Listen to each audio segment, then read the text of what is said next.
Welcome po sa aking YouTube channel, Randy Chinel. Pag-subscribe, like, and share sa aking YouTube channel, Randy Chinel. Pag-subscribe lang po and comment below.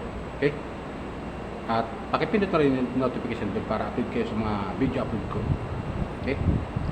Hayaan nyo muna batiin kayo ng magandang umaga, magandang tanghali, magandang gabi sa inyo lahat. Sana po nasa mabuti kayong kalagayan at malayo sa karamdaman, lalo-lalo yung ating mga OFW dyan sa abroad, especially dyan sa Abu Dhabi, Saudi, Hong Kong, at saka dyan sa Europe, banda, particular, Australia, and America. At dito sa Pilipinas, lalo yung mga tagahanga ng mga limited. Okay? Wow. Pero itong upload ko ay patungkol naman to kay Beyonce. Yung Idsi, kay Edo at saka kay Beyonce. Okay? So, tuloy tayo. Kasi may napanood akong upload video na bagong upload video ni Kalinga Prab noong nakarang araw. Ngayon, doon sa napanood kong video na yon ay nasabi kong sobrang kinilig ako. Grabe. Nakakatuwa. Alam niyo naman ito si Beyonce, napakasimpleng babae. Simple, maganda, na mainhin at palangiti, diba? May parod yun naman yun sa upload ni Kalinga Prab. Foto nyo doon kasi makita nyo naman talaga na itong si Beyonce ay talaga simple, kaya gusto ng mga fans yan gusto ng mga viewers, diba? Kapag ko viewers, subscriber ng Kalingap. Yun, napanood ko yung kanila, yung tag dito. Yung unang-una, yung pinakita doon sa video na yun, Kalingap Prab, yung pinapagawang bahay. Maganda, malaki, malaking bahay na yun. Sabi nga, up and down. Hindi may pagkakaila sa atin na marami nag-sponsor kay Midit at, kay Beyonce. Marami nag-expose ka Beyonce na na papagawa ng bahay at umabot nga ito ng 1 million. Wow. Plus dadagdagan pa rin Kalinga Prab, siyempre kalaki rin yun, budget nun. Kung tama yung pagkakadilig ko ng mga nakarang upload video ni Kalinga Prab, maabuti ng 1.5 million. Siyempre, mga gamit pa yun, bibili ng gamit, diba? So yun, pinakita doon sa video na maganda, malaking bahay, up and down. Yung ilalim, tag dito, may 1 bedroom, tapos yung sala na, tapos yung kusina, yung dirty kitchen ko tawagin, diba? Tapos yung pangalawang palapag ay 2 kwarto lang. At yung isa kay Beyonce may sarili CR. Ayun sa napanood yung video upload ni Kalinga Prab. Diba? Napakaganda na. Pag natapos siguro nakikinita ko, magandang bahay ito Sabi nga ni Kalinga Prab, breaking news to sa Kalingap. Magandang balita nga. Talagang pag nakita natin yung kabuuan gawa ng bahay ni Beyonce, ito natin masasabi talagang kapanapanabik, napakaganda ng bahay ni Beyonce. So dako naman tayo dun sa napanood doon sa video upload pa rin na yun, na umuwi na sila. Oo, I mean, pinasyalan nila si Beyonce doon sa bahay nila. Beyonce, tinitirahan nila ngayon. Yun nga, kasama si Edo. At pagdating nga doon, tuwan-tuwa si Beyonce, kumustahan, mga ganon. Kumusta na Edo. Sabi ko man ni Beyonce, okay lang. At masaya siya na bumisita sila ron. Yes! At doon ako na-engganyo doon sa package. Una muna yung may regalo si Beyonce kay Edo, isang box. Mga valuable items. Simpleng gamit pero napakalaga nung kay Beyonce na ibinigay niya kay Edo. Napakalaga kasi yung gumawa. Siya ang gumawa daw doon para ibigay kay Edo. At yun nga, merong mga parang box na maliit na ando yung mga yung simula ng kailang mga upload video. Yung sisimula sila doon. Mga moment nila ng mga sinaunang pagtatagpo nila. Yun nga, Wow. nalagay ron, mahihayin pa si Beyonce that time bago sila na love team ni Kalinga Prab, ginawang love team na. Alam niyo naman na hindi akalain hindi natin akalain, kahit ako di ko akalain na sisikat tong si Beyonce. Simple nga lang, isang estudyante tumutulong sa magulang sa paglalabada ngayon nga nakakaluwag-luwag ng konti, nakakaluwag-luwag ng konti at nabigyan nga ng sponsor, binigyan nga ng tricycle ng magulang niya, tapos plus motor galing kay Kuya Bal, diba? Napakaganda, sangkap pa nun, diba? Sangkap pa. Hindi nga, baka nagsusunod. Tapos, yun nga. At binuksan nga yung package na yun. Binuksan yung package. At yun, may regalo doon si Beyonce para sa kanya na galing sa ibang bansa. Enrico Marciano Marciano.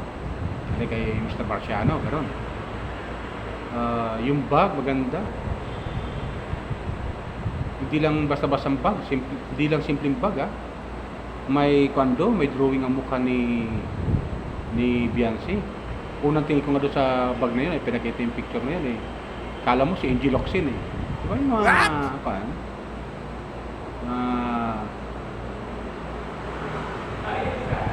calendar girl ba si Angie Locsin, yung artista, ba? Si Beyonce, kung unang tingin mo bigla doon sa picture na 'yon, para si Angie Locsin, pero si Beyonce yun. Wow. Si Beyonce, maganda yung pagkakagawa ng picture. Talagang ito si Beyonce talaga, hindi lang pangpan sa vlog, ni Kalinga Prab. Pwede siyang model, pwede siyang calendar girl. Kung makikita natin doon sa picture na yun, ang galing ng pagkakapapagawa ng tao na yun sa bag ni Beyonce. Siyempre, tonto si Beyonce. Pero man, yung mukha niya. Tapos para siyang, sabi nga ni Edo, parang yung sa magazine, yung pagkakaguhit ng drawing na yun, sa mukha ni Beyonce, na maganda talaga. Pagkaka-imprenta, mga ganun ba. Talagang parang magazine. Parang cover ba sa magazine. Tapos yun nga. Wow. Kaya yung iaalis sa atin kay Beyonce na pwede siyang maging cover ng isang magazine. Di ba? Pwede siyang maging cover ng magazine. Ano to? Yung mga bag na may mga drawing ng tao, di ba? Ng mukha ng tao. Yung picture niya nakalagay doon, di ba? Magaling yung pagkaka-imprenta, maganda. Siguro, mahal yun. Pero hindi basta-bastang simple kasi makikita nyo maganda talaga maganda yung pagkaka-cover na yun. Nabili ba ako kay Beyonce? Ito ba yan? Ito ako si Edo, maganda din. Proud si Edo talaga na gano'n. Siyempre, love team niya yan, kapartner niya yan. Yes! Pero nakikita ko parang itong si Edo parang unti-unti nang nahuhulog ang loob kay Beyonce. What? Unti-unti na. Ano sa palagay niyo mga kapwa ko viewers? Nahuhulog na ba ang loob ni Edo kay Beyonce? Di bata pa si Beyonce, mag-18 pa lang 17 pa lang siya, di ba? Mag-18 pa lang, hindi pa wala pang 18, hindi pa lang. So nakikita ko kay Edo, nahuhulog na ang unti-unti ang loob niya. At ito si Beyonce, nakikita ko rin, parang malaki yung pagtingin niya kay Edo. Kasi nga hindi mapapahanga kay Edo. Napakasimple, mahinhin, at makita ko kay Edo yung pagiging formal na binata talaga na naglalambing sa isang dalaga. Parang gano'n, di ba? Maalala ko tuloy ako yung kabataan pa eh. Gano'n na gano'n, mga diskarte ba na. Para magsisimula ka pala manligaw, mga gano'n. Nakita mo kay Ido. Talagang bilib ako. Napakaganda. Talagang masabi natin na talagang ito si Ido talagang napakaswerte niya kay Beyonce. Napakaswerte niya kay Beyonce. Shoutout sa inyo, Beyonce, Ido, shoutout sa inyo. Ganda kay Kalinga Prab, shoutout sa Kalinga Prab. Lahat ng K-Boys, Kalinga Angel. Shoutout. So, balik kayo doon sa bag. Nakalagay doon na Kalinga Angel, K-Angel eh. Oh, K-Angel, di ba? Parang magazine. Yung pag yun. Kung titignan mo, yung cover ng magazine, ganun. Parang cover doon, parang calendar. Na ano yung ng mga artista, mga dito, mga celebrity. So, ito si Beyonce, makita mo, parang siyang celebrity, ang dating talaga. At talagang, kasi, umaabot ng milyon yung views nila eh. So, milyon katao nanonood sa kanya at kumahanga kay Beyonce. Diba? Sa kailan love team eh.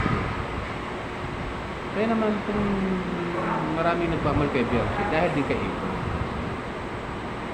Dahil kay Ito. Kasi si Ito, simple lang, sinusundan kasi ng tao si Ito eh, ng mga fans.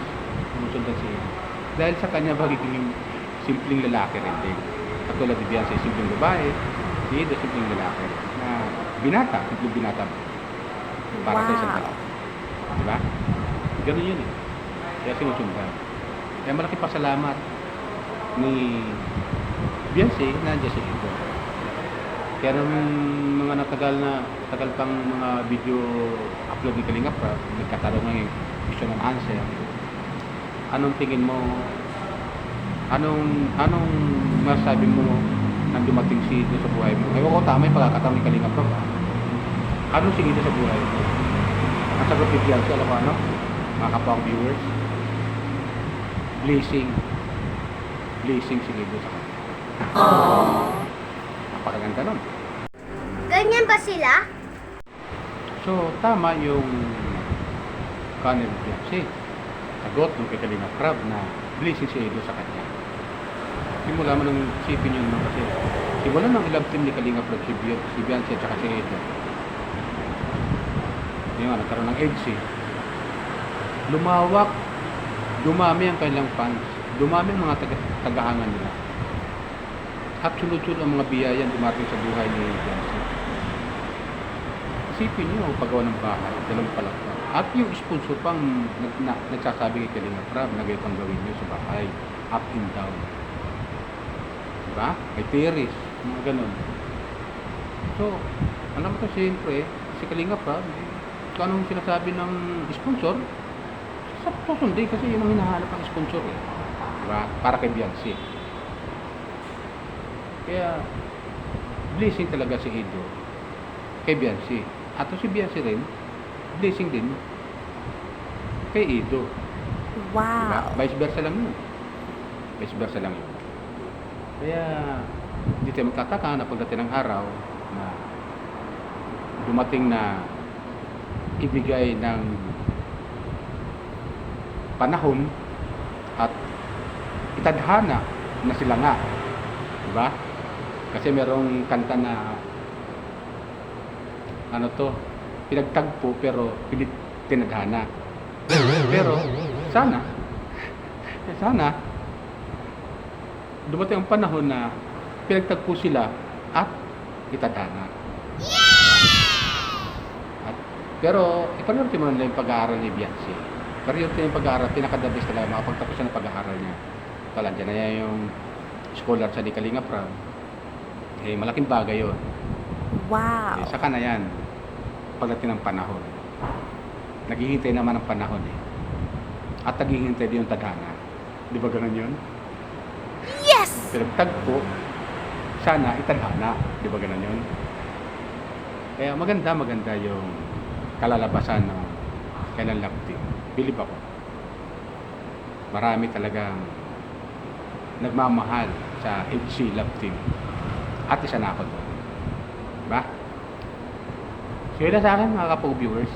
Baka meron pa hindi nakakapag-subscribe dyan sa aking YouTube channel, Randy Chinel. Pakisubscribe lang po, like and comment sa aking YouTube channel. Babasahin ko lahat ng mga comment nyo. At huwag po kayong skip ng card kasi meron lang po advertisement yung aking mga video. Okay? Yun lang po. Bye. Ingat po tayo lagi. Pagpalay po tayo ng pumaypakan.